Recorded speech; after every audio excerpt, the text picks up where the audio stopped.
Hello all, welcome back 15th lecture of business studies.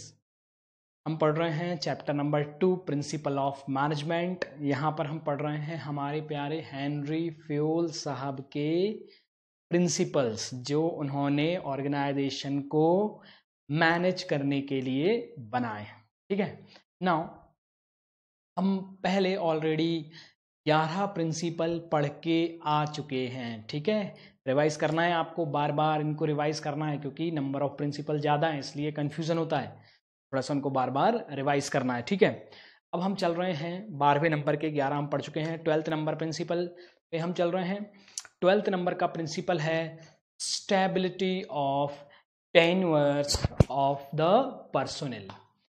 अब ये actual में क्या होता है, तो सबसे पहले इसकी जनरल केस अपन समझते हैं। देखिए, कोई भी एम्प्लॉय, कोई भी वर्कर है, एम्प्लॉय है, काम कर रहा है किसी ऑर्गेनाइजेशन में, वो हमेशा चाहता है कि वो जो काम कर रहा है, करेक्ट, उसके लिए एक तो उसे प्रॉपर वेजेस या प्रॉपर सैलरी मिले, और दूसरा जो इम्पोर्टेंट चीज़ वो चाहता है वो ये चाहता है कि कुछ सिक्योरिटी हो, कुछ एक एक मेरे पास एक ऐसा पीरियड हो कि कम से कम भाई उस पीरियड में तो मैं निश्चिंत रहूं, मतलब मैं एक प्रकार से परमानेंट रहूं। ऐसा ना हो कि एम्प्लॉयर आए और हर कभी कह दे कि चलो आज तुम्हारी ज़रूरत नहीं है और कंपनी से निकल जाओ।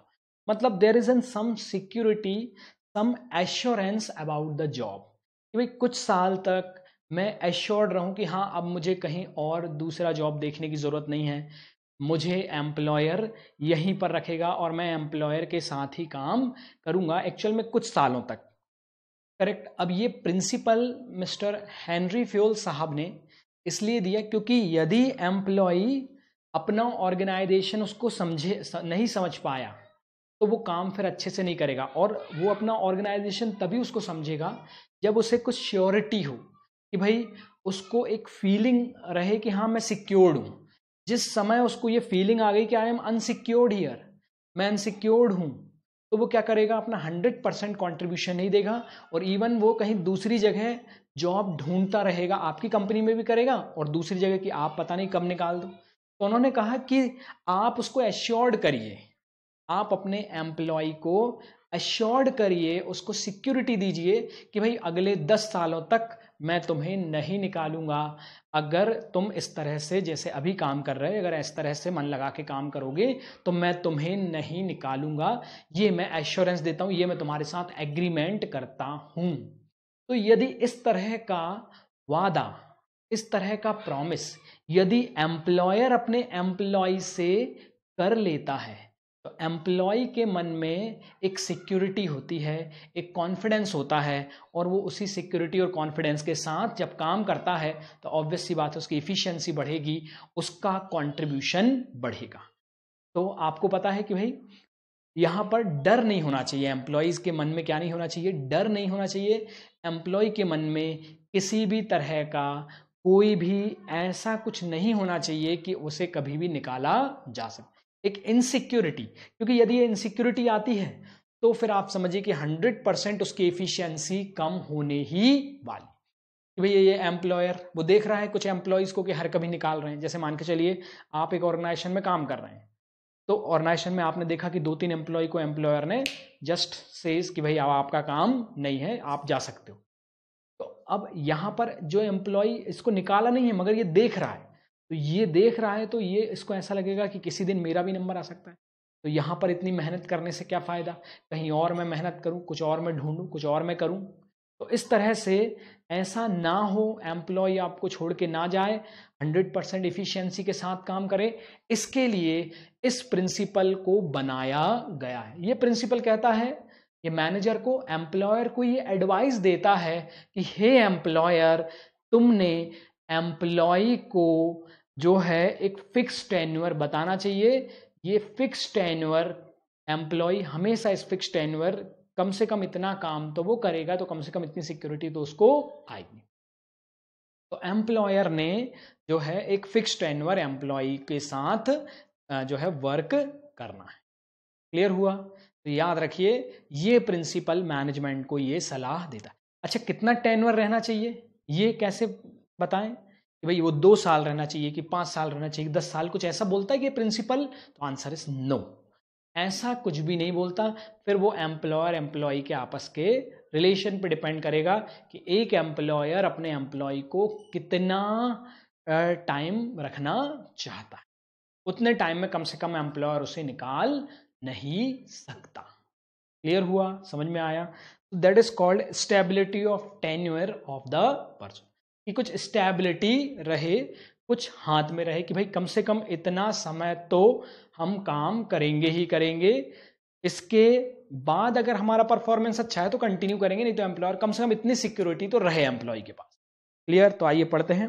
It refer to the, underline कीजिए, नो फ्रीक्वेंट टर्मिनेशन। यदि नोट्स हैं तो अंडरलाइन कीजिए, नहीं है तो कोई दिक्कत नहीं है। नो फ्रीक्वेंट टर्मिनेशन और ट्रांसफर। तो फ्रीक्वेंट टर्मिनेशन नहीं होना चाहिए, लोगों को निकालना नहीं चाहिए बार बार बार बार बार, उनका ट्रांसफर भी नहीं करना चाहिए। एक्चुअल में ठीक है, निकालना तो अलग बात, अब बार बार ट्रांसफर क्यों नहीं करना चाहिए?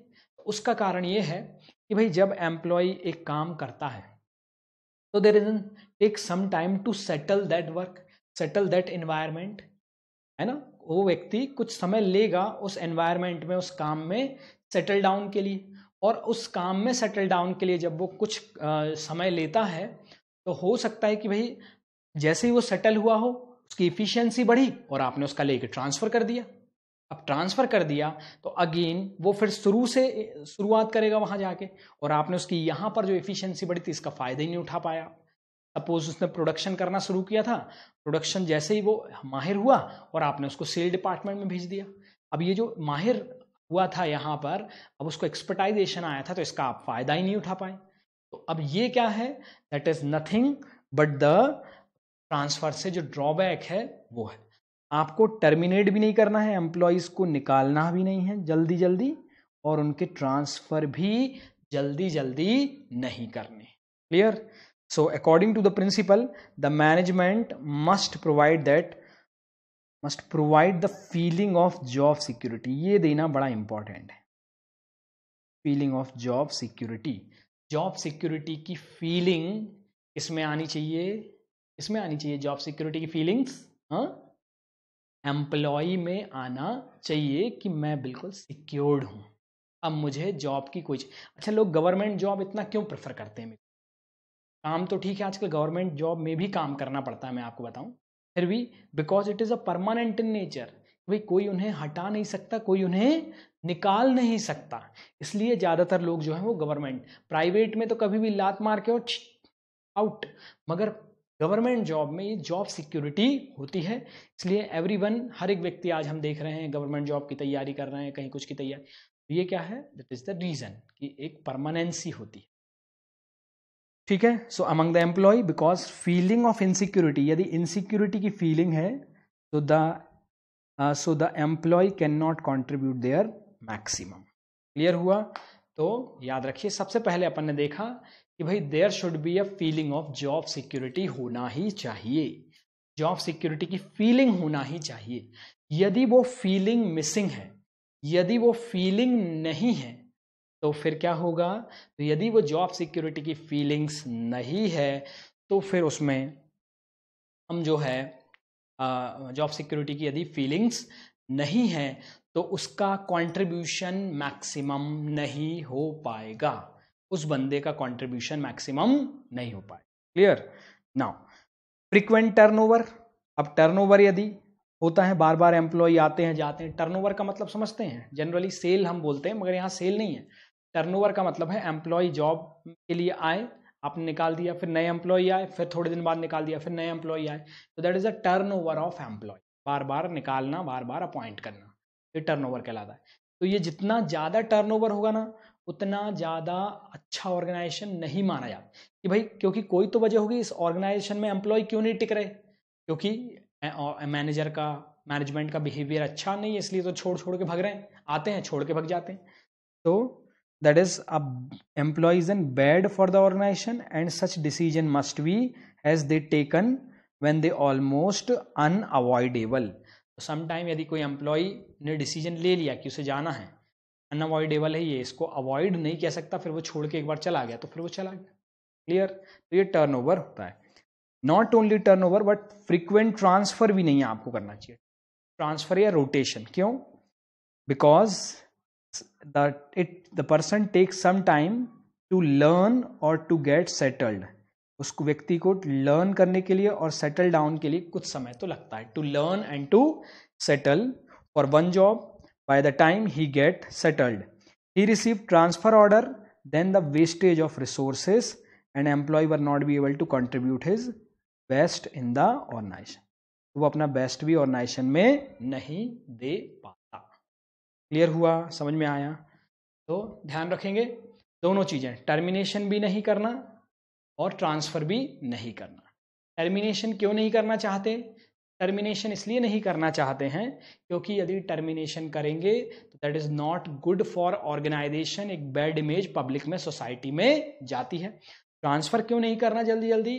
क्योंकि उस व्यक्ति को there is an take some time to settle down, correct. और अगर आपने उसको हटा दिया तो आपका रिसोर्स वेस्ट हो जाएगा, आपने जो उसे सिखाया है वो वेस्ट हो जाएगा। क्लियर? तो ये यहां पर लिखना है, ठीक है। तो ये जो पूरा पॉइंट हमने देखा, इस पॉइंट में दो चीजों को आपको क्या करना है, डिटेल्ड में लिखना है। एक टर्मिनेशन के बारे में कि क्यों नहीं करना, और एक ट्रांसफर क्यों नहीं करना, और याद रखिए जॉब सिक्योरिटीज के बारे में भी लिखना है। क्लियर?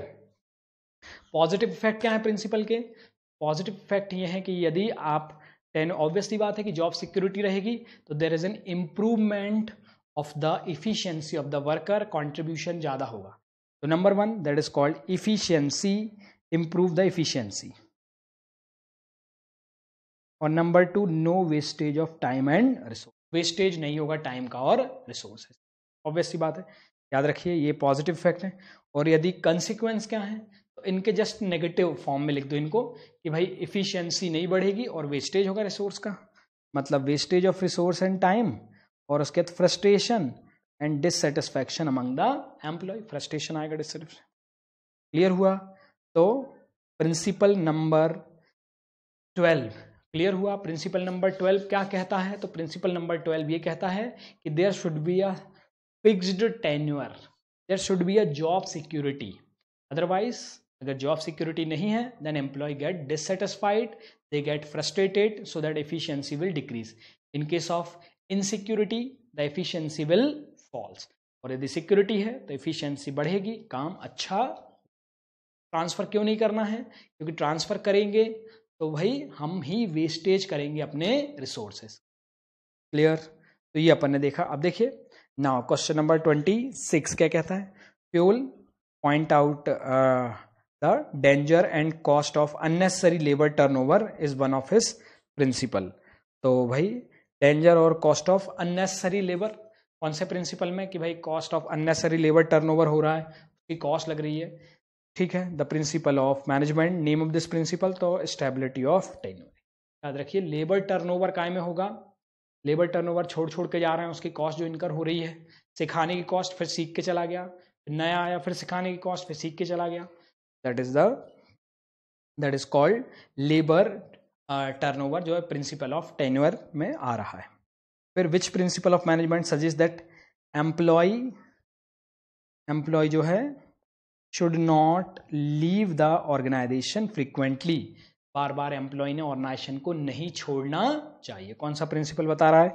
तो that is the principle of stability of tenure, ठीक है। Give to adverse effect, adverse effect क्या है? तो वेस्टेज ऑफ रिसोर्स और frustration and dissatisfaction among the employee. Clear? समझ में आया? तो हमने देखा that is the 12th number. अब दो और रहे हैं 13 और 14। तो आइए चलते हैं 13 नंबर का प्रिंसिपल हमें क्या कहता है। आज अपन ये दो प्रिंसिपल और डिटेल्ड में देखेंगे, और उसके बाद इन प्रिंसिपल से रिलेटेड कुछ केस स्टडी भी यहाँ पर दी हुई है, वो भी हम डिटेल्ड में देखेंगे। तो भाई सबसे पहले इनिशिएटिव। अब ये इनिशिएटिव क्या कहता है वो देख लेते हैं। इनिशिएटिव का सबसे पहले मीनिंग समझिए कि भाई किसी भी चीज की शुरुआत करने को हम बोलते हैं इनिशिएट करना। भाई हम बोलते हैं ना कई बार, तू इनिशिएट कर यार, मैं नहीं, तू इनिशिएट कर, चल यार तू कर। ठीक है, इनिशिएट मतलब कुछ भी चीज की शुरुआत करना है ना, उसको इनिशिएट बोलते हैं। यहां पर भी लगभग सेम मीनिंग है, एक्चुअल में क्या होता है कि जनरली प्लान एंड पॉलिसी, मतलब किसी भी काम को करने के प्लान, किसी भी काम को करने की पॉलिसीज कौन बनाता है? जनरली टॉप मैनेजमेंट बनाता है, बोर्ड ऑफ डायरेक्टर बनाते हैं। मतलब किसी भी काम को इनिशिएट करना किसका काम होता है? बोर्ड ऑफ डायरेक्टर का काम होता है।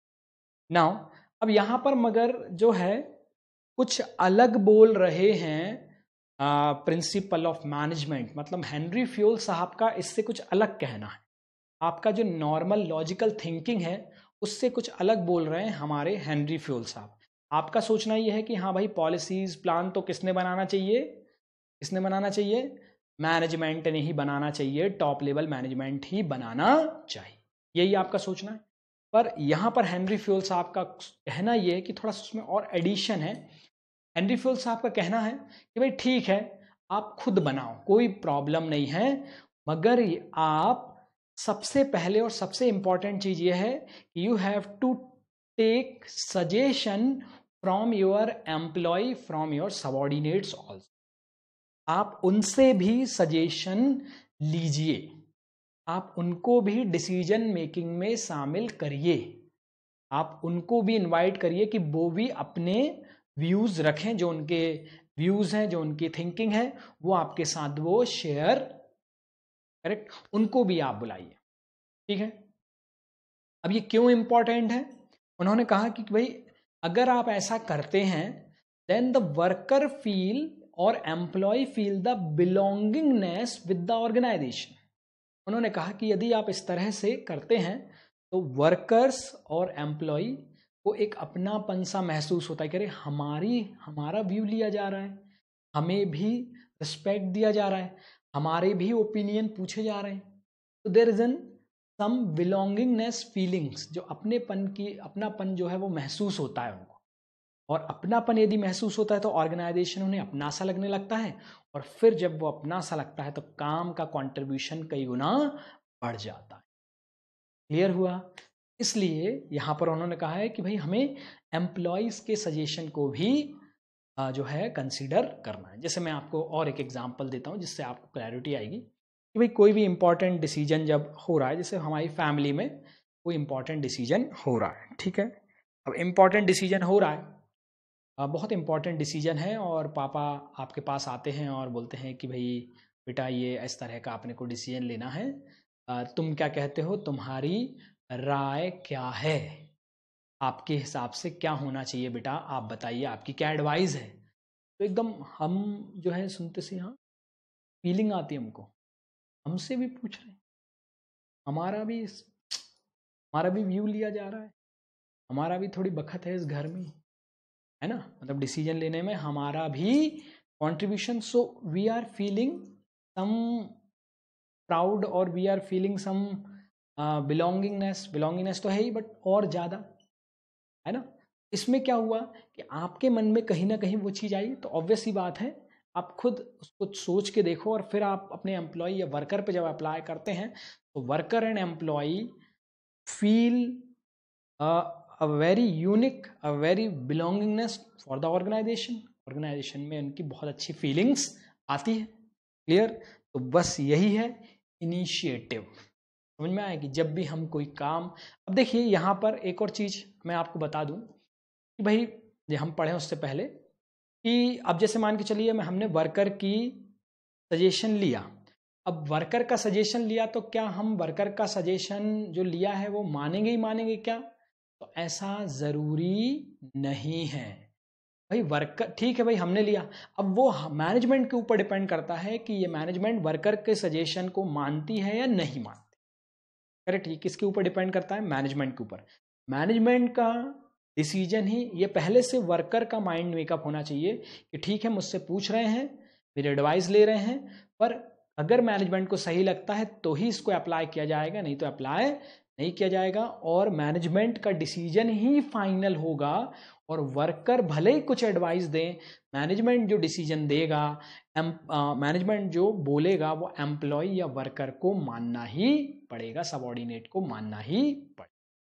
क्लियर हुआ? तो ये याद रखिए, ये डिसीजन, ये जो इनिशिएटिव है, फ्यूल साहब का जो प्रिंसिपल है, ये एडवाइस लेने के बारे में जरूर बोल रहा है, मगर उसको मानो या नहीं मानो इसके बारे में कुछ नहीं बोला। तो ये मैनेजमेंट को सजेस्ट कर रहा है कि take the advice from the employ, subordinate, workers, but follow करना that is not compulsory. Follow करेंगे या नहीं करेंगे ये कुछ कंपल्सरी नहीं है। क्लियर? तो देखिए क्या लिखा हुआ है, initiative refer to taking first step with the self motivation. तो सेल्फ मोटिवेशन की ये फर्स्ट स्टेप है, first step of the self motivation. Fayol suggest that employ in the organisation must give an opportunity. तो हम employ of organisation को क्या दे रहे हैं, अपॉर्चुनिटी दे रहे हैं, must give an opportunity to take some initiative. ठीक है, टू टेक सम इनिशिएटिव, कुछ इनिशिएटिव जो है लेने की अपॉर्चुनिटी दे रहे हैं। In the making and executing plan, so it gives immense satisfaction. याद रखिए बहुत ज्यादा एमिसेंस सेटिस्फैक्शन दे रहा है ये टू द एम्प्लॉय को। ठीक है, so the manager must welcome the suggestion and ideas. Manager must welcome the suggestion and ideas. Clear? Ideas of the employee before forming the plan. Initiative does not means disobedience. Disobedience, initiative का मतलब disobedience नहीं है। मतलब क्या, मतलब वही जो अपन ने पढ़ा कि once the decision is taken by the management, ऐसा नहीं होना चाहिए कि भाई मैनेजमेंट ने डिसीजन लिया, एम्प्लॉय का सजेशन लिया था मगर उसको सजेशन को फॉलो नहीं किया। करेक्ट? तो एम्प्लॉय को ऐसा नहीं लगना चाहिए कि मेरे डिसीजन को, मेरे आइडिया को डिसोबेंस किया है, ऐसा नहीं लगना चाहिए। क्लियर हुआ? तो देखिए लिखा हुआ है that is before, that is initiative does not mean obedience once the decision are taken. एक बार डिसीजन लिया गया management, then every employ must follow. हर एक एम्प्लॉय को फॉलो करना चाहिए, whether it is accordance with the employ suggestion और नॉट। भले ही एम्प्लॉय का सजेशन उसमें इंक्लूड हो या ना हो। Clear? For example, before setting up the plan for the manager, before setting up the plan, the manager must welcome the suggestion and idea of employee and allow maximum participation. But once the plan is made by every employee, it must be followed and implemented. इनको follow किया जाना चाहिए और इनको implement किया जाना चाहिए। Clear? तो या ठीक है, समझ में आया इनिशिएटिव। अब देखिए उसके कुछ पॉजिटिव इफेक्ट हैं। तो पॉजिटिव इफेक्ट क्या है भाई, अगर आपका सजेशन लिया जाता है, आप खुश हो जाते हैं, देन फीलिंग ऑफ बिलोंगिंगनेस, कुछ अपनापन सा महसूस होता है। और उसके बाद फिर employ achieve the target on time, है ना। अब वो मोटिवेट होंगे, ऑब्वियस सी बात है, मोटिवेट होंगे तो टारगेट को अपने सही समय पर क्या कर देंगे, अचीव कर देंगे। So they are set up with the risk consultation. अब वायलेशन, इसका वायलेशन भी हो सकता है भाई। अब वायलेशन कैसे पता चलेगा वायलेशन हो रहा है, तो ऑब्वियस सी बात है ये दोनों चीज़ें यहाँ पर वायलेट हो जाएंगी। मतलब एम्प्लॉय यदि डीमोटिवेट हो रहे हैं, एम्प्लॉय को मज़ा नहीं आ रहा है काम करने में, डिससेटिस्फाइड हो रहा है, मोनोटोनस वर्क हो रहा है, तो फिर इसका मतलब उनका सजेशन नहीं लिया जा रहा और employ will not work with their best ability, है ना, not work with their best ability, और उसके बाद फिर डीमोटिवेट यहाँ पर होंगी। क्लियर हुआ? में आया कि नहीं? उसके बाद फिर आते हैं लास्ट क्वेश्चन 28 नंबर पे। 28 क्या कहता है एक बार देखिए। Which principle of management insist workers should be encourage to develop and carry out their plan for development. कौन सा प्रिंसिपल वर्कर को एनकरेज करता है कि आप सामने आओ और कंट्रीब्यूट करो, कैरी ऑन करो जो प्लान बन रहा है उसमें? कौन सा है वो प्रिंसिपल? दैट इज कॉल्ड, कौन सा प्रिंसिपल है? तो that principle is called principle of initiative, है ना, प्रिंसिपल ऑफ इनिशिएटिव जो हमने ऑलरेडी पढ़ा हुआ है।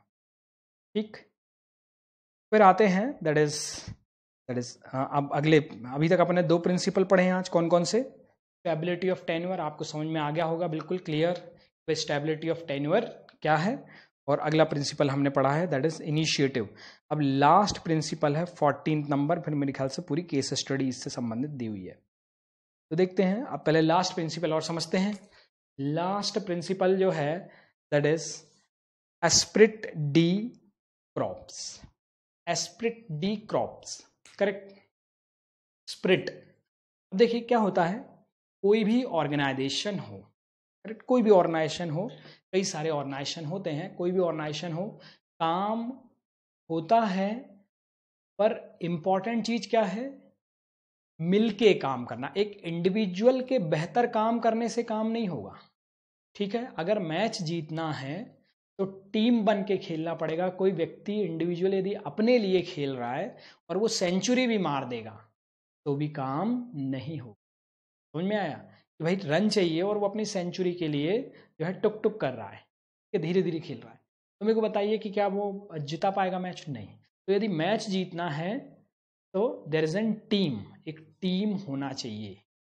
और वो टीम जो है, उन्होंने कहा अब टीम जो है, इसी तरह से ऑर्गेनाइजेशन में भी there should be a team, team होना चाहिए, साथ में मिलके काम करना चाहिए, टीम में हार्मोनी होना चाहिए, मतलब टीम आपस में कोऑर्डिनेशन से बेहतर तरीके से एक दूसरे को एनकरेज करते हुए, एक दूसरे को बढ़ाते हुए और काम करना चाहिए। ये एक्चुअल में टीम कहलाती है, करेक्ट।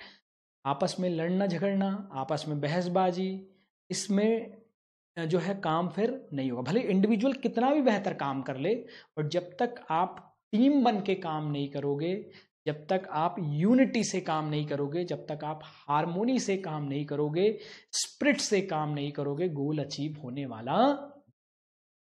क्लियर, समझ में आया?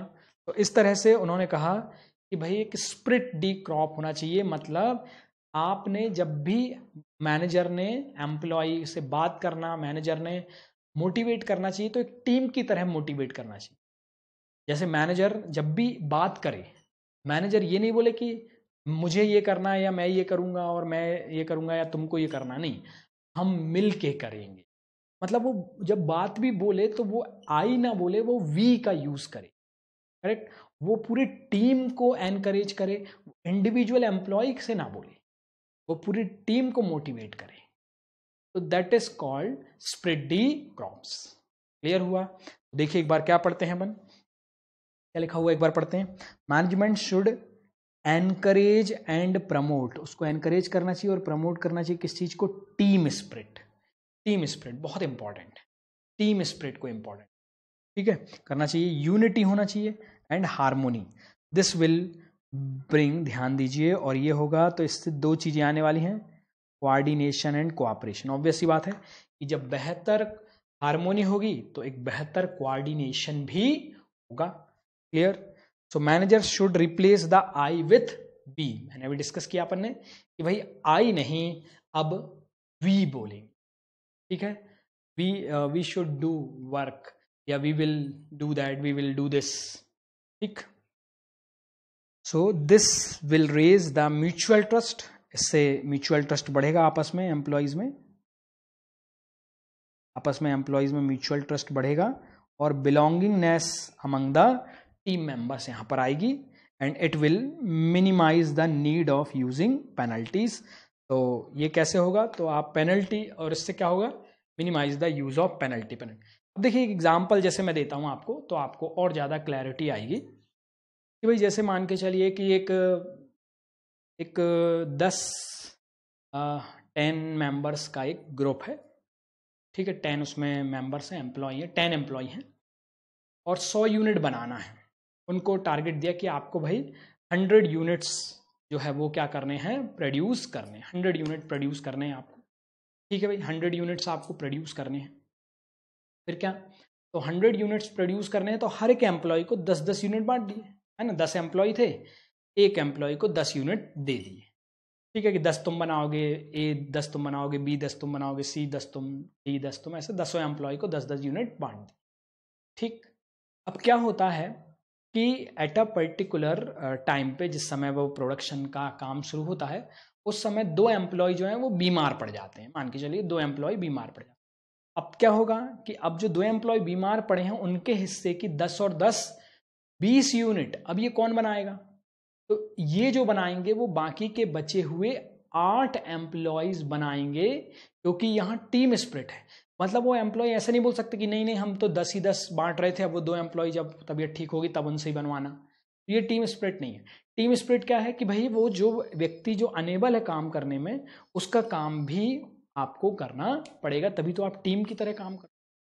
ठीक है, मतलब काम होना इज एन इम्पॉर्टेंट, कि काम टीम की तरह कोऑपरेशन कोऑर्डिनेशन होना चाहिए। क्लियर? देखिए example, if the production manager जो मैंने दिया, answer the target to manufacture 100 units at the 10 members divided the target themselves to produce 10 unit कर रहे हैं, टू प्रोड्यूस 10 यूनिट होना चाहिए, वो 10 units each. So principle of team spirit says that each member of a group should not concentrate only on achieving his individual target of 10 units, but they must concentrate for achieving the group target. तो अकेले 10 नहीं बनाना है, मतलब that is, अब हमारा target नहीं है कि सिर्फ 10 बना के निपट गए, नहीं, हमें हमारा टारगेट हमेशा होना चाहिए कि हमारा टीम का काम पूरा हुआ या नहीं हुआ। करेक्ट? अपनी सेंचुरी बना दी तो उसमें मजा नहीं है, टीम भी तो जीतना चाहिए ना, तभी तो आपकी सेंचुरी काउंट होगी। मतलब काउंट मतलब लोग, नहीं तो आपने, ऑब्वियस सी बात है कि यदि आपने सेंचुरी के लिए धीरे खेला और टीम हार गई उसकी वजह से, तो आपकी फिर सेंचुरी कोई काम की नहीं है, इवन क्रिटिसाइज करेंगे आपको लोग। करेक्ट? तो इसीलिए कि भाई आपको अपने टारगेट पर नजरें ना रख के आपको ग्रुप टारगेट पर जो है नजरें रखना है, आपको ग्रुप टारगेट की ओर फोकस करना है। क्लियर? तो only achieving, not concentrate to achieving his individual target, but they must concentrate for achieving group target so long. So long's unit, if 2 worker of the group fall sick, so the other 8 members must divided the individual target among themselves and try to achieve the group target. तो बांट लेंगे आपस में और target को क्या करेंगे, achieve करने की कोशिश करेंगे। क्लियर? उसके बाद फिर पॉजिटिव पॉइंट क्या होंगे इसके, तो ऑब्वियस सी बात है कि इससे एक, अगर ये प्रिंसिपल होगा, पूरी टीम डेवलप होगी तो एक टीम स्पिरिट आएगा और ग्रुप गोल अचीव होगा। क्या क्या अचीव होगा? ग्रुप गोल। ऑब्वियस सी बात है कि भाई अगर वायलेट किया तो टीम गोल अचीव नहीं हो पाएगा, टीम गोल में नॉट बी अचीव, और टीम स्पिरिट नहीं आ पाएगी, टीम स्पिरिट भी नहीं आएगी। ठीक है, अब इसमें कुछ इसके क्वेश्चन हैं और फिर बाकी दूसरे क्वेश्चन भी हैं। ठीक है, तो सबसे पहले देखिए यहाँ पर अपना ये खत्म हो गया, आगे केस स्टडीज हैं। तो पहले एक केस स्टडी पढ़ लेता हूँ मैं, फिर थोड़ा सा अपन एक यहाँ पे डिस्कशन करेंगे, उसके बाद फिर अपन आगे बढ़ेंगे। तो देखिए, the manager should replace I with we. Manager ने जनरली अब आई बोलने की जगह क्या बोल दिया है, वी बोलने लगे हैं आजकल manager. So in all the conversation to encourage the team spirit identify the principle emphasised here. बिल्कुल सिंपल है भाई, जब भी टीम को एम्फेसिस किया जाता है तो वहां पर that is spread the crops. अब यहां पे आगे जितनी भी केस स्टडी दी हुई है, इसमें कुछ केस स्टडी थोड़ा आगे से भी रिलेटेड है, तो ठीक है वो तो अपन छोड़ेंगे अभी, बट कुछ केस स्टडी जो है जो अभी है रिलेटेड, मतलब जो ऑलरेडी 14, तो इस केस स्टडी को सॉल्व करने से पहले you should revise all the principles of Henry fuel. आप पूरे हेनरी फ्यूल के प्रिंसिपल को क्या करिए, रिवाइज करिए, आपको क्लैरिटी आएगी। तो ये केस स्टडी आप पढ़ना, क्योंकि यहाँ पर क्या होगा कि जब तक पूरे प्रिंसिपल बहुत अच्छे से आपको क्लियर नहीं होंगे तो ये केस स्टडी उतने अच्छे से बनने वाली नहीं है। ठीक है, तो आप पहले उसको, अगर आपने नहीं पढ़े हैं अभी तक प्रिंसिपल, तो पहले एक बार रिवाइज कर लीजिए प्रिंसिपल और फिर अपन यहाँ पर कंटिन्यू करेंगे। ठीक है, आप एक बार रिवाइज करिए, मैं यहाँ कंटिन्यू कर रहा हूँ, आप ये वीडियोस रोक के, और अगर प्रिंसिपल बहुत अच्छे समझ में आ गए, मतलब नाम ही आप एक बार पढ़ लेंगे और उसके अंदर थोड़ा सा इमेजिनेशन करेंगे कि principle of suppose unity of command के अंदर क्या था, तो principle of unity of direction, division of work के अंदर क्या था, डिसिप्लिन के अंदर क्या था। ठीक है, तो पूरे के पूरे 14 प्रिंसिपल जो हैं you have to revise in your mind. आप अपने माइंड में उनको रिवाइज करिए। एक बार यदि बेहतर तरीके से रिवाइज हो गए, फिर ये केस स्टडी बड़े आराम से आपसे बन जाएगी, कोई दिक्कत नहीं है। चलिए तो मैं यहाँ पे आगे बढ़ रहा हूँ, अगर आपने नहीं पढ़े तो एक बार बस रिवाइज कर लेना, उसके बाद फिर सॉल्व करके देखना और फिर ये वीडियो देखना, ताकि आपको लगे भाई आपके जो आंसर आए हैं वो मेरे आंसर से मैच कर रहे हैं या नहीं कर रहे। ठीक है, तो चलिए क्वेश्चन नंबर 30 पे आते हैं। Alpha limited was engaged in a business of garment manufacturing and selling. तो भाई अल्फा लिमिटेड का काम क्या है, गारमेंट को मैन्युफैक्चरिंग करते हैं और सेल करते हैं। ठीक है भैया, under the popular brand the demand of their product was increasing. लगातार इनकी जो प्रोडक्ट की डिमांड है वो लगातार बढ़ती जा रही है। In order to keep the market share in a short run the company directed its existing work force to work over time. तो भाई अब क्योंकि लगातार डिमांड बढ़ रही है और शॉर्ट पीरियड में ही उन्हें अपने ऑर्डर्स को फुलअप करना है, पूरा करना है, मार्केट शेयर ज़्यादा से ज़्यादा, तो उन्होंने वर्कर से कहा कि भाई आप ओवर टाइम करिए, है ना, ओवर टाइम करिए, ज़्यादा से ज़्यादा प्रोडक्शन करिए। ठीक है, but this will result many problem, पर इससे कई सारी प्रॉब्लम्स भी आ गई। Due to increase in the pressure the work the efficiency of the worker decline. Efficiency लगातार कम होने लगी। Sometime the worker were under a more than one superior, कई बार उनको मोर देन वन सुपीरियर के अंदर भी काम करना होता। So department which were producing one product were asked to produce more than one type of product. अब जो डिपार्टमेंट एक ही प्रोडक्ट बना रहे थे, अब क्योंकि ज़्यादा प्रोडक्ट बनाना था ज़्यादा क्वांटिटी में, तो एक ही डिपार्टमेंट को एक से ज़्यादा प्रोडक्शन। देखिए यहाँ पर प्रिंसिपल याद रखिए, कौन कौन से कुछ प्रिंसिपल वायलेट होते हुए नजर आ रहे हैं, तो आपको ये दिमाग में बिल्कुल चलना चाहिए कि कौन सा यहाँ कौन सा वायलेट हुआ, यहाँ कौन सा वायलेट हुआ, ये आपको बिल्कुल समझ में आना ही चाहिए। Clear? This result lot of overlapping and wastage. तो इसका रिजल्ट क्या हुआ, ओवरलैपिंग वेस्टेज हुआ। The worker will become indisciplined भी हो गए भाई worker. Team spirit is also reducing, देखिए नाम ही लिखे हुए हैं। Worker are feeling cheated and their moral was decline. Cheated फील कर रहे हैं और उनका जो मोरल है वो, so the quality of the garment start decline, market share decrease. But on the case answer the following question. चलिए बताइए, एक्चुअल में यहाँ लाइन के साथ आपको बताना है कि कौन कौन से प्रिंसिपल है। कई सारे प्रिंसिपल यहाँ पर हो रहे हैं। जैसे देखिए, सबसे पहले जो फटाफट अपने को मिल रहे हैं पहले उनको अपन अंडरलाइन करते हैं। सबसे पहले वर्कर वर्ड मोर देन वन सुपीरियर, यहाँ पर कौन सा मिला, यहाँ पर मिला यूनिटी ऑफ कमांड। यहाँ से लेके यहाँ तक, यहाँ पे नंबर 1 यूनिटी ऑफ कमांड अपने को मिल गया। ठीक है, फिर सेकंड नंबर पे अगर आप देखो तो यहाँ पर produce more than one type of product, unity of direction आ गया यहाँ, unity of direction, correct.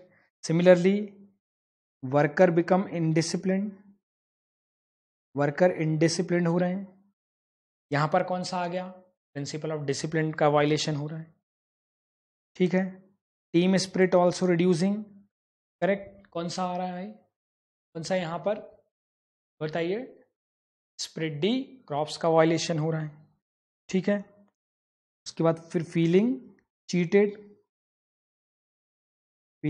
Cheated and moral जो है वो डिक्लाइन हो रहा है।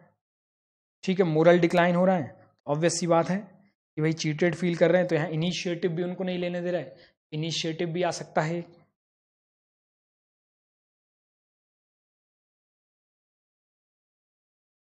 ठीक है, और उसके बाद उनको ओवर टाइम करा रहे हैं, और जो है अब यहाँ पे ओवर टाइम करा रहे हैं और पैसा उतना नहीं दे रहे होंगे, तो एक और आ सकता है, करेक्ट।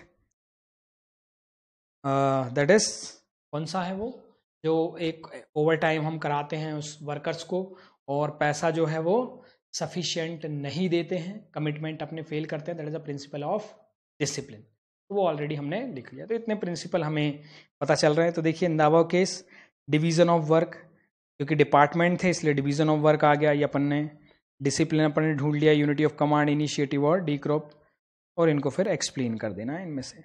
ठीक है, 4-5 प्रिंसिपल इसमें अपने को समझ में आया। सिर्फ एक डिवीजन ऑफ वर्क कहाँ पे मिला, तो डिवीजन ऑफ वर्क मिला कि अलग अलग डिपार्टमेंट है हर काम के लिए, अब जो ज़्यादा करने लगे तो डिवीजन ऑफ वर्क का भी वायलेशन यहाँ फिर उसके बाद कोई और क्वेश्चन है क्या, एक्सप्लेन करना है, कर देंगे। What step should be taken to restore the reputation. तो भाई रेपुटेशन किन से जाएगा, तो एक्चुअल में वो हम साइंटिफिक मैनेजमेंट का यूज़ करेंगे। तो साइंटिफिक मैनेजमेंट अभी अपन ने पढ़ा नहीं है, तो वो अपन आगे जब पढ़ेंगे तो उनको देखेंगे। क्लियर। अब आते हैं क्वेश्चन नंबर 31 पे। 31 ये एक पहले भी अपन ने डिस्कस किया था, एक दैट इज़ अ मुंबई जो डब्बा वाला है ना, उसके बारे में मैंने आपको बताया था कि जो मुंबई डब्बा वाला है वो जनरली ऑफिसेज वगैरह में अपने जो डिब्बे हैं ये पहुंचाता है। जो ऑफिसेज होते हैं, जो क्योंकि मेट्रोज वगैरह में लोग सुबह से निकल जाते हैं काम के लिए, जब तक खाना तैयार नहीं होता तो गर्मा गर्म जो खाना है वो उनके घर से वो डब्बा लेके, टिफ़िन लंच बॉक्स लेके और उनके ऑफिस तक पहुंचाने का काम ये पूरे पूरे मुंबई में है ये। और इसमें बहुत सारे लोग इसमें इन्वॉल्व हैं। हर एक इतना बड़ा है मुंबई, हर एक स्टेशन पे, हर मेट्रोज़ में चलते हैं, स्टेशन पे उनको हैंड ओवर करते हुए फिर वो जाते हैं। तो इस तरह से काफ़ी सारा यहाँ नेटवर्क इनका फैला हुआ है। तो देखिए केस स्टडी उनके बारे में एक, वो केस स्टडी क्या कहती है और हमसे क्या पूछती है वो अपन पढ़ते हैं। ठीक है, पहले सबसे पहले आपको उसके लास्ट में पढ़ो, ताकि केस स्टडी जब हम पढ़ें, मैंने आपको पहले ही बताया था जब बड़ी केस स्टडी आए तो उसको पढ़ने का तरीका क्या है। तरीका ये है कि सबसे पहले ये पढ़ लो कि उसमें हमको जानना क्या है, क्योंकि फिर हम उस एंगल से उसको पढ़ने लगते हैं। तो देखिए, state any one principal of management given by fuel and one characteristics of management mention in the above case. तो ये पहला सबसे पहले चैप्टर का है ना, one characteristics of the management. ठीक है, फिर गिव द टू वैल्यूज, कोई भी दो वैल्यू बताना है dabbawala, want to communicate to the society. तो चलिए देखते हैं, अब पहले पूरा अपन केस स्टडी पढ़ते हैं। जो जो प्रिंसिपल आपको मिलते जाते हैं उसको थोड़ा सा आपको माइंड में रखना है कि कौन कौन से प्रिंसिपल ये केस स्टडी में हमको मिल रहा है। ठीक, देखिए, Nutan tiffin box service was started in Mumbai. तो नूतन टिफिन बॉक्स नाम है उसका, कहाँ पे, मुंबई में, और जो बाद में मुंबई डब्बा वाला के नाम से फेमस है। The dabbawala who are the soul of entire Mumbai aim to provide, promote and efficient services by providing tasty homemade tiffin to all the office goers at the right time and the right place। तो right time और right place पर पहुंचाना। The service was uninterpreted। Service जो है वो क्या है, uninterpreted है। Correct, service was uninterpreted. भाई यहाँ पर जो सर्विस है वो लगातार दी जा रही है, उसमें वेरिएशन नहीं है।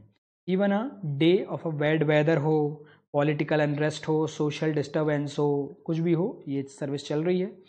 एंड हैव स्टार्ट, आजकल स्टार्ट किया उन्होंने ऑनलाइन बुकिंग सिस्टम भी स्टार्ट कर दिया कि भाई वो ऑनलाइन भी यहाँ पर काम कर रहे हैं, ऑनलाइन भी हैं। ऑनलाइन भी है मतलब कि लोग इनकी सर्विसेज ऑनलाइन भी ले सकते हैं। आपने किसी को चाहिए कि भाई उसको डिब्बा पहुँचाना है तो रिक्वेस्ट चाहता है कौन को बोले, तो ऑनलाइन भी बोल सकता है थ्रू द वेबसाइट mydabbawaala.com उन्होंने बनाई है। Owning their tremendous popularity among the happy and satisfied customer and the member, the dabbawala was invited a guest lecture of the top business school. तो ये मैंने आपको डिस्कस किया था कि ये जो व्यक्ति है ना, तो बड़े बड़े IIM IITs कॉलेजेस में इनवाइट किया जाता है एज अ गेस्ट, और बिल्कुल सिंपल पर्सनालिटी, कोई बहुत ज़्यादा पढ़ा लिखा भी नहीं है, बट जो मैनेजमेंट इन्होंने किया है that is one of the example of the best management. Correct, क्योंकि इतने बड़ी मेट्रोज में इतने प्रॉम्प्ट तरीके से सर्विसेज देना, और वो भी ये सर्विसेज देना, that is not an easy task. तो इसीलिए, और द डब्बा वाला ऑपरेट अ ग्रुप ऑफ, अब देखिए ग्रुप में ऑपरेट कर रहे हैं 25 से 30 people among the group leader भी होते हैं उनके। Each group team up the other group to in order to deliver the tiffin of a one time. तो हर एक जो ग्रुप है वो दूसरे ग्रुप को हैंड ओवर करता है। जैसे मैं आपको एग्जांपल दूं कि एक ट्रेन में, एक ग्रुप ट्रेन में चल रहा है, लोकल में चल रहा है, अब उसने एक जगह से डिब्बे कलेक्ट करके लाए। जैसे मान के चलिए वो जाए दादर आया, दादर में उसने जो ऑफिसेज हैं वहाँ एक दूसरा ग्रुप खड़ा हुआ रहेगा, उनको डिब्बे दे दिए। फिर वो ट्रेन लोकल आगे चली गई, फिर चर्च गेट आया, चर्च गेट में दे दिए। तो इस तरह से क्या हुआ कि भाई हर एक स्टेशन पे एक ग्रुप है, ट्रेन में एक ग्रुप चल रहा है, कलेक्ट करना, देना, ये सब जो ग्रुप का उनका काम होता है, ठीक है। उसके बाद फिर they are not transferred on a frequent basis. अब उनको उनका रोटेशन नहीं है, ट्रांसफर नहीं किया जाता है। ऐसा नहीं किया जाता है कि भाई उनको बार बार चर्च गेट वाले को बांद्रा भेजाया जा रहा है, बांद्रा वाले को कहीं और भेजाया जा रहा है ना, नरीवन पॉइंट, ऐसा नहीं है। So as they have remember the address of their customer, क्योंकि एक बार कस्टमर का एड्रेस पता चलता है तो वही व्यक्ति काम लंबे समय तक करता रहता है, ठीक। Now they follow certain rules, कुछ रूल्स भी फॉलो करते हैं फॉर ट्रेड, जैसे कि वो no alcohol during the working hour, कि भाई अल्कोहल नहीं लेंगे, दारू वारू नहीं पियेंगे during the working hours. No leave without permission and wearing the white cap and ID card also, ठीक है, ताकि मतलब लोग पहचान सकें और सेफ रहे कि भाई हाँ एक आइडेंटिटी कार्ड है। Recently the other suggestion of the few self motivated follow man, the dabbawala through out the executed a plan providing food left in the tiffin by the customer to the slum children। तो भाई एक और बहुत अच्छा plan उन्होंने बनाया है कि भाई कई बार क्या होता है कि कस्टमर कुछ छोड़ देते हैं, जैसे 5 रोटी रखी है घर से, भाई ऑफिस में कोई पार्टी वार्टी हो गई तो एक ही रोटी खाई, 2 रोटी खाई, बाकी की 3 बची हुई है। तो अब इन 3 रोटी को क्या करेंगे डब्बा वाला, इन 3 रोटी को जो वेस्टेज जा रही है इनको निकाल के, और जो स्लम चिल्ड्रंस होते हैं, स्लम एरियाज में जो रहते हैं गरीब बच्चे, उनको प्रोवाइड करते हैं। They have instructed their customer to place the red sticker if food left in a tiffin। और पता कैसे चलेगा, उन्होंने कहा कि रेड स्टिकर लगा दीजिए आप इस टिफिन के ऊपर, तो हमको पता चल जाएगा आपके टिफिन में खाना रखा हुआ है। So to feed the poor children later, state the one principle of management of fuel that is followed by the डब्बा वाला, करेक्ट। तो यहाँ पर बहुत सारे प्रिंसिपल हैं। सबसे मेन चीज कि भाई उनके जो पूरे के पूरे जो एम्प्लॉयज़ हैं, they are a very enthusiastic, they are a very motivated. तो एम्प्लॉय से रिलेटेड जितने भी प्रिंसिपल हैं वो सब वो फॉलो कर रहे हैं, करेक्ट। जैसे एक तो यही अपना जो स्प्रेड दी क्रॉप्स, ठीक है, ये इनिशिएटिव का कि भाई इनिशिएटिव भी लेने का उनको है। उसके अलावा रेम्युनरेशन प्रॉपर दे रहे हैं, ठीक है। तो ऐसे 3-4 जो हैं जो एम्प्लॉयज़ के लिए स्पेशली बनाए गए हैं वो यहाँ पर फॉलो हो रहे हैं। तो देखिए यहाँ पे लिखा हुआ है कि भाई प्रिंसिपल ट्रांसफ़र वगैरह नहीं करते, तो स्टेबिलिटी है, इनिशिएटिव, डिसिप्लिन और that is spread the crops. उसके बाद वैल्यूज़ कौन कौन सी हैं सोसाइटी के लिए, अच्छा, और ये क्या है, सॉरी, मैनेजमेंट के प्रिंसिपल कैरेक्टरिस्टिक्स कौन से यहाँ फॉलो हो रहे हैं। तो याद है मैनेजमेंट के प्रिंसिपल, मैनेजमेंट के कैरेक्टरिस्टिक्स कौन कौन से हैं, what are the characteristics of management, कौन कौन से हैं, याद आ रहा है। हाँ, सबसे पहले गोल होना चाहिए था, दूसरा, हाँ जी बताइए, दूसरा,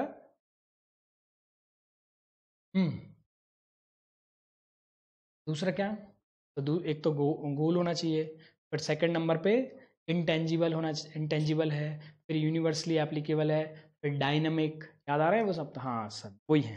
तो यहाँ पर अपन ने देखा कि सबसे पहले डायनामिक है। डायनामिक क्यों है, क्योंकि एरा के साथ साथ उन्होंने अपने आप को चेंज किया है, मतलब अब क्योंकि चीज़ें ऑनलाइन हो रही हैं तो उन्होंने भी ऑनलाइन शुरू किया है। तो दैट इज कैरेक्टरिस्टिक्स, डायनामिक है, goal oriented, dynamic, intangible force है, डिसिप्लिन है सभी में, और उसके बाद एक ये ग्रुप एक्टिविटीज़ है। फिर वैल्यू कौन सी कम्युनिकेट कर रहे हैं, तो सबसे पहले सोशल रिस्पॉन्सिबिलिटी, ये जो बच्चों को खाना खिलाने वाला जो एक सिस्टम वो फॉलो कर रहे हैं, तो ये कौन सा है, दैट इज अगेन गरीब बच्चों को एक सोशल रिस्पॉन्सिबिलिटी है, तो सोशल रिस्पॉन्सिबिलिटी को वो फॉलो कर रहे हैं। और empathy, social toward the disadvantage childrens के लिए, और टीम वर्क, यहाँ पर ये 2-3 वैल्यूज़ भी हमारे साथ क्या कर रहे हैं, शेयर कर रहे हैं, ठीक है। क्लियर हुआ। तो ये that is one of the important case study, कई बार ये आती है। तो याद रखिए जब भी कुछ ऐसा काम आए जो ग्रुप मिलके करे, तो उसमें वहाँ के एम्प्लॉय खुश हैं तभी वो काम हो पा रहा है। एम्प्लॉय अगर किसी ऑर्गेनाइजेशन के खुश हैं, इसका मतलब वो जो प्रिंसिपल एम्प्लॉयज़ के लिए बनाए गए हैं वो सारे के सारे प्रिंसिपल फॉलो हो रहे हैं। क्लियर। उसके बाद हम आते हैं नेक्स्ट क्वेश्चन पे, that is Apar foundation is the NGO है, अपार फाउंडेशन नाम है, Apar foundation is the NGO working to improve their life of children with the medical need. तो Apar foundation non profit organisation है, फ्री में सोसाइटी के वेलफेयर के लिए ये काम करता है। अब इन्होंने भाई क्या काम है इनका, तो ऐसे बच्चे जो गरीब हैं, होमलेस हैं और किसी नेचुरल डिजास्टर के विक्टिम हैं, उनको मेडिकल फैसिलिटी प्रोवाइड करना। देखिए लिखा हुआ है, leave the children with the medical need और होमलेस और विक्टिम्स हैं। Apart from the donation in cash, they collect dry ration, old clothes, shoes, toys, books and medicine from the donor. अब इनका क्या है कि भाई ये बोलते हैं कि आप डोनेट करो। अब ऐसा नहीं कि सिर्फ कैश ही डोनेट करो, क्योंकि ये बच्चों के लिए है, तो बच्चों के लिए कपड़े, बच्चों के लिए खिलौने, जूते, ये सब चीज़ें आप ओल्ड वाले जो हैं अपने पास, कई बार देखते हैं कि हम ओल्ड रखे हैं फिर कचरे में फेंकने में जाते हैं, तो ये इनको दे दो और ये उन बच्चों को प्रोवाइड कराते हैं। ठीक है। सो एट अपार foundations office in Bhopal, the material collected is segregated. अब सबसे पहले क्या होता है कि भाई उसके मेंबर जगह जगह जाते हैं, मटेरियल कलेक्ट करके लाते हैं, तो सबसे पहले उन्हें सेग्रीगेट किया जाता है। खिलौने एक तरफ, कपड़े एक तरफ, जूते एक तरफ, इस तरह से segregate, classified and put to shelves and boxes, they are labelled systematically. There is an specific place for each of these item and the volunteer put everything in their respective place. अब volunteer systematically इसको अपने respective place पर रख देते हैं। The volunteer work divide into specific job, हर एक का अपना स्पेसिफिक जॉब है। याद रखना एक प्रिंसिपल यहाँ पर भी आ रहा है, डिवाइडेड स्पेसिफिक जॉब। जैसे फंड रेजिंग का काम अलग है, फील्ड विजिट का काम अलग वर्कर का है, सोशल मीडिया, ठीक है, updates and so on. Each volunteer is a part for the particular team का पार्ट है, और डिपेंडिंग अपॉन देयर कॉम्पिटेंसी और ट्रेनिंग के हिसाब से उसको काम दिया जाता है। हर एक टीम का पार्ट है और उसकी कॉम्पिटेंसी के हिसाब से उसको काम दिया जाता है। Each volunteer become specialist their respective field, हर एक वॉलंटियर अपनी टीम का स्पेशलिस्ट है। और leading to efficient utilization of human effort, identify the two principle. तो एक प्रिंसिपल तो आपको क्लियर हो गया होगा, that is what, principle of division of work. हर एक व्यक्ति का अपना एक अलग काम है। एक और प्रिंसिपल बताओ मेरे को, एक और कौन सा हो सकता है? हर एक चीज सिस्टमैटिक रखी हुई है, टाइम नहीं लगता है, टाइम वेस्ट नहीं होता है, तुरंत उठाई और डिस्ट्रीब्यूट की, या तुरंत उठाई और चले अपनी फील्ड पे। कौन सा है वो? Principal of order. हर एक चीज, ऑर्डर याद आ रहा है आपको? Principle of order, everything is in a systematic way, there is a no time and human resource wastage नहीं होता है, तो that is a principle of order. तो देखिए यहाँ पर सबसे पहले प्रिंसिपल ऑफ ऑर्डर है और डिवीजन ऑफ वर्क, तो उनके बारे में आपको लिखना है। ठीक है।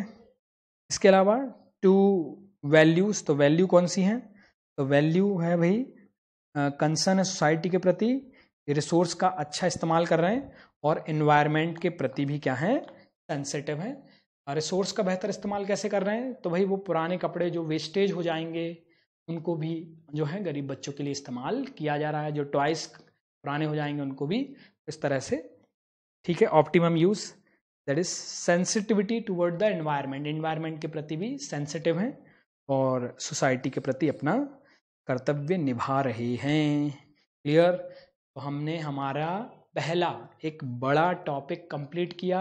हमने हेनरी फ्यूल साहब के पूरे 14 to 14 प्रिंसिपल कंप्लीट किए हैं। बहुत इंपॉर्टेंट है बेटा, अगर कुछ भी डाउट होता है इनमें तो प्लीज़ प्लीज़ प्लीज़ कॉल मी। ठीक है। तो बिल्कुल बेहतर तरीके से रिवाइज करें, और यदि कोई भी डाउट आता है तो पूछें। ठीक है। चलिए फिर नेक्स्ट लेक्चर में हम हमारे प्यारे टेलर साहब के प्रिंसिपल्स को यहाँ पर देखेंगे। ठीक है। Bye bye.